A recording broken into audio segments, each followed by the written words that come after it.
राजा सुना नया नया हमारो कराई के गवना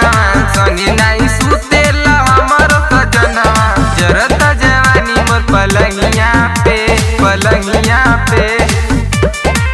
ए राजा छोरी के घर में कनिया के मजा मरत साथ में नचनिया के राजा छोरी के घर में कनिया के मजा मरत साथ में नचनिया के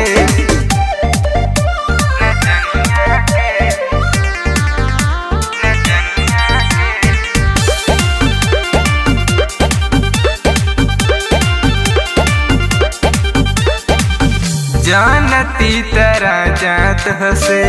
शादी नहीं करती यारवा के छोर नहीं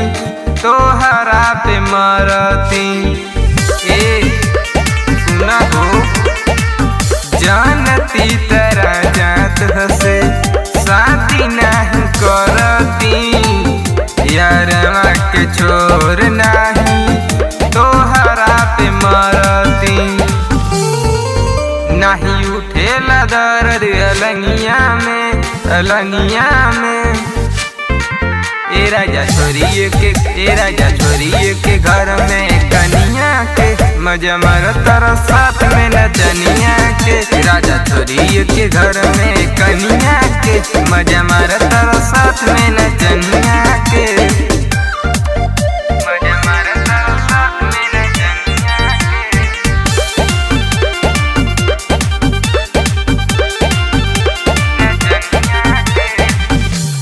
पहिले टच नहीं कोइल बदनिया से जिया पे सुखता हमारो जवानिया ये हो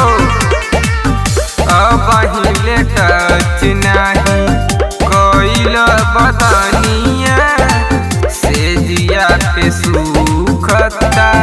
हमारो जवानिया सनुज देला ना ध्यान मोरे बतिया पे ए राजा छोरी